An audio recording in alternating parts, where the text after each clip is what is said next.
Hi everyone, and welcome to another Journal with Me video. In today's video I am using my collection of vintage paper things and antiques and old office supplies, stationery goodies, just things that I have found in antique shops close to me. But the paper bits that you see me going through right now are from an order that I placed from Crafty Lisa's Vintage. She sells these things on her Instagram account, and I will leave her handle down below so that you can find her in case she does any more sales in the future and you're interested in some of the things that she's selling. I bought a lot of old tickets and just small paper bits that I can use for layering. This is an old post office stamp cancellation thing, and this is an old received stamp. This is an old graph stamp, like a graph line stamp. And this is a really cool antique seal embosser. You'll see me use that later in the video. And then I've got these cute two little tins. One is filled with Denison labels and the other is filled with postage stamps. I believe both of these were gifts. And then I've got some old transportation tickets and this lovely set of old post office stamps that my husband found in an antique store for me. So let's get started. I'm going to be working in both of my inserts today. I'm going to be working in a weekly spread in my Travelers Company weekly insert, which is this one right here. And I'm going to lightly decorate it. I'm not going to put too much down because I use this insert to hold things that I get in the mail. Postage stamps that I really like and want to save. Decorations that might come on an envelope. Just kind of things that I come into contact with during the week. This is where I kind of tend to want to put it in this insert here.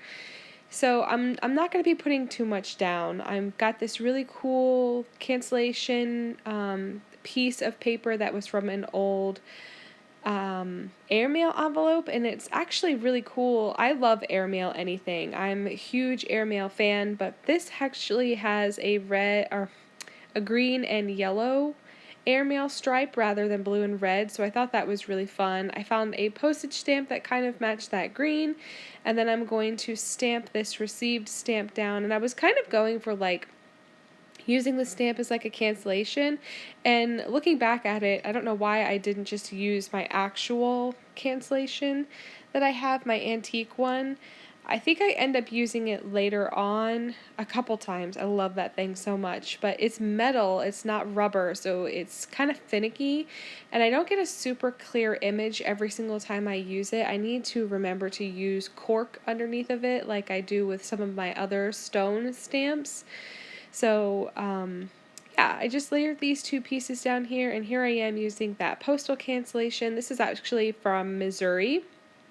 And you can see there it doesn't have a super clear, crisp image, but it's enough for me, and I'm gonna move along. I don't want to put too much down on that because, like I said, I want to save the space that's left for anything I might come into contact with.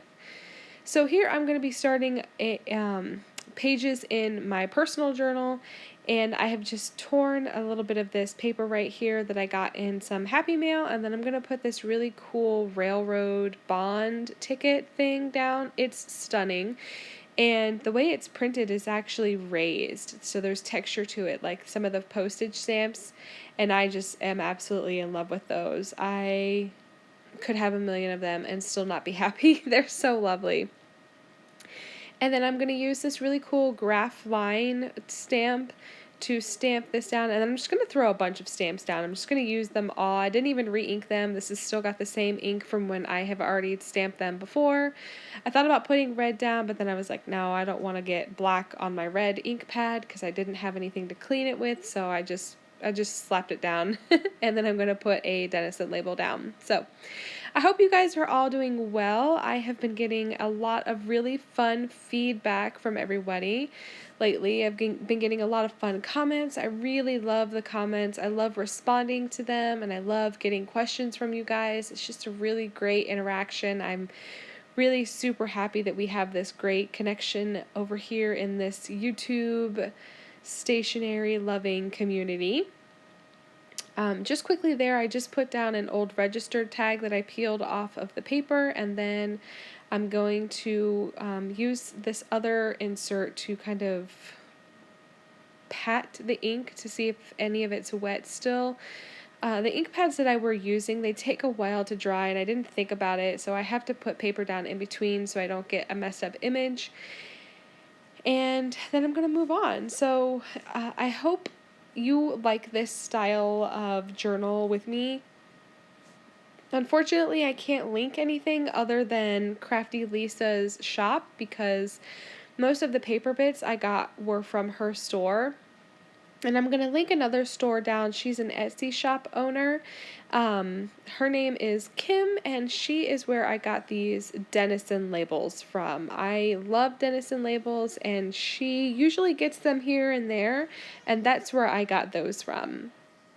And just in case anybody might be wondering what the Denison labels are, the Denison labels are actually the red and white labels that you see in that tin on the right. They come in a variety of different sizes, and for me, they are just so iconic for, this stationery loving community. They have been reproduced in a variety of different ways. Tim Holtz has used them in several of his collections, and they have recreated them in stamps, and just having the original is really fun for me. I just really love these labels. They just add like this touch, I don't know what it is, but I'm obsessed, and as many of them as I can get, I want them, because I do use them pretty frequently, although I do tend to hoard the ones I don't have a lot of, but yeah, I'm getting better at that. So quickly there, I just dropped a few a few drops of my Stampitude wax that I got from Cafe Analog, and in my opinion, it is the best quality wax you can find. It just has a lovely touch to it, and it's a very good thick quality, and I just really enjoy it. So I'm a bit out of frame, and I apologize for that, but I was just trying to show you exactly what the seal says. I believe at the end of the video I get a little bit closer so that you can see it in better detail, but I love those things.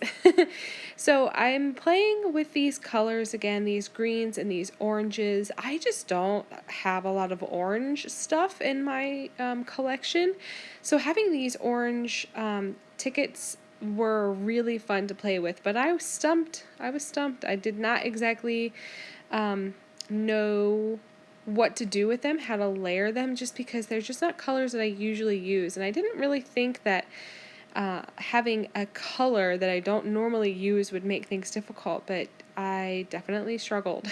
In the end, it looks really good. I'm really happy that I used it and I challenged myself. I didn't just put it away and go for more neutral colors, but here you can see I'm choosing some orange and green postage stamps to add to this little, this color collection I'm using. I don't put them all together. I end up dividing them across the 2 pages, and I think in the end the result is much better than if I had tried to layer them all together. So yeah, unfortunately, I have been unable to find my Prima Planner glue pens in stores, and I'm having a pretty difficult time finding them online for a decent price. I might end up having to pay a premium for them because I love them and they work really well, but unfortunately in the video I'm using just a plain regular kids glue stick, and I'm not really sure how that glue is going to hold up in comparison to my the glue pen that I normally use. So I don't know, we'll see. I might have to go back to using tape runners. I don't really love tape runners. You go through them super quickly and they're really expensive sometimes, and with the old vintage papers, they just rip right through that paper and just shred it, and that's why I like the Prima Planner glue pens. Not sponsored. I'm just making sure I enunciate that clearly, because I get asked every single video that I use that pen what they are. So that's what I normally use. But yeah, anyway, moving on, tangent over. I wanted to add another little something here behind this wax seal, because it does create quite a bump in the page, and in an effort to save myself in the future from trying to write over that said bump, I'm going to put a little mini cluster there so that I don't have to worry about writing over it. And I think it was a pretty clever decision on my behalf, because I have in the past tried to write over a wax seal on the back side of the page, and it creates such a bump, and it just is an issue. So yeah, here I am using this page right here to test which orientation this stamp sits, and you can see here I'm playing with it. I want to use it directly on the page, but in order for me to use it directly on the page, I have to figure out how to slide the paper in for the orientation to be sitting properly. And I use it and I get it done, and I love this thing to death. I got it for a smoking good deal. I think it was only $20, and I saw one half the size in an antique store earlier this week for $100. And I was completely blown away. They will never sell that thing. But I'm glad to have been able to pick mine up for only $20. So keep your eyes out, keep them peeled. I wasn't super impressed with the way that it impressed onto the paper, because I did have quite a bit of stuff on the back. I had a cluster on the back side of this page. And so I'm using some ink just on my fingertip to rub over the impression to try to make it pop a little bit. And it looks okay. I don't hate it, but I don't like it enough to leave it. So I'm actually going to use the paper that I tested the entire thing on before I used it to cover it up. I think I don't love it because there's no... It's just sitting there. Like, there's nothing there decorating the page, and it just felt like floating and loose, and it wasn't anchored on anything. So I just used that piece of paper that it was already embossed into and stuck it over top of it and put a postage stamp down, and then I'm going to use another few drops of this Stampitude wax. And I'm actually not, the item that I used to put the impression in is actually, well, I don't know if it's old or not. My husband came home with it. He found it at his workplace, and it's a metal stamping die, a metal and leather stamping die, and he doesn't ever need an ampersand for where he is, so he brought it home for me to try out to see if I could use it as a wax seal, and wouldn't you know it, it comes out beautifully. I am so impressed. I love it. I think that the size of it is perfect, and I slowed the video down a little bit so that you can see how it came out. It is beautiful. With the letterpress ones that I use, they're squared and they tend to come off squared, so anyway. I'm showing you now all of the rest of the little clusters. I think this is probably going to be the end of the video, but I wanted to show you how everything looks up close.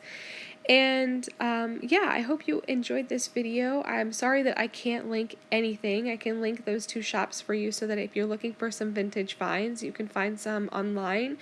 But a lot of these items I purchased at antique stores close to where I am. There's that other wax seal. You can see how it's got kind of a squared impression. It's so beautiful though. I absolutely love it. And it's just one of my favorite things. So I'll bring in the other one. You can see the ink kind of got on the other pages. I didn't let it dry, and that's a little frustrating, but what are you gonna do? You live and you learn. I'll try to cover it up maybe when I actually do the spread for this week, but I don't know, we'll see. That, I think, is going to be it for me. I hope you guys have a great day. Leave a comment down below if you have any other questions, and I will catch you guys later. Make sure you like and subscribe and comment if you like this video. Subscribe to my channel if you are not already, and I'll catch you later. I hope you have a great weekend. Happy Thursday, and I'll see you later. Bye!